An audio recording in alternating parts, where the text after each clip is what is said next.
Imana imaze kurema umuntu ibona ko bidakwiriye kuba umuntu aba wenyine, maze imuremera umufasha.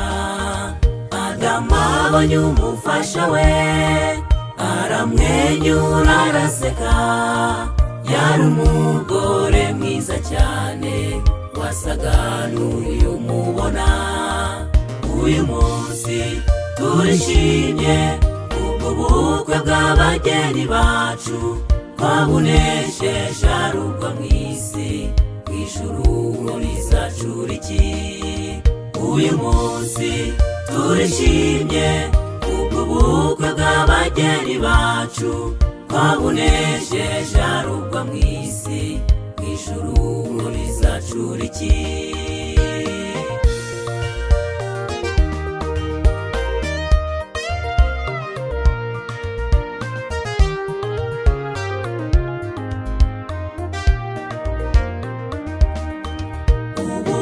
Tugirira mw'isi ushushanya ubwo mw'ijuru, ubwo Yesu azaba agarutse kuza muri itorero rye. Ubutumire bwaratanzwe mbese nawe bwakugezeho, inkwano n'amaraso ya Yesu yameneye ku musaraba. Uyu munsi turishimye ubwo bukwe bw'abageni bacu twabunesheje arubwo mw'isi, mw'ijuru rizacura iki.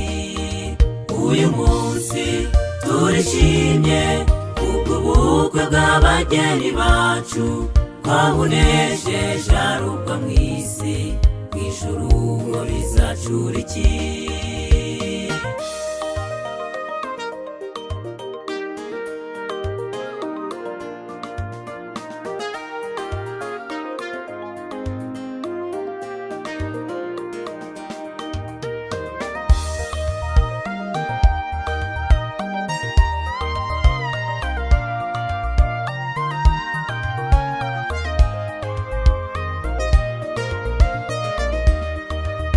Basabira abageni bacu urukundo mufite uyu munsi, muzaruhorana ibihe byose, Imana izabibafashemo.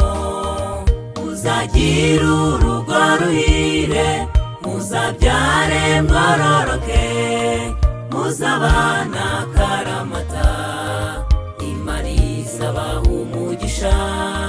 Tuzishima tubabonye mu gitaramo cyo mw'ijuru, turi kumwe n'imiryango yose dukimbagirana na Yesu.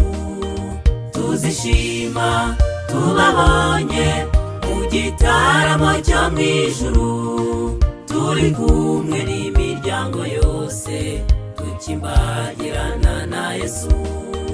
Tuzishima tubabonye mu gitaramo cyo mw'ijuru, turi kumwe n'imiryango yose dukimbagirana na Yesu.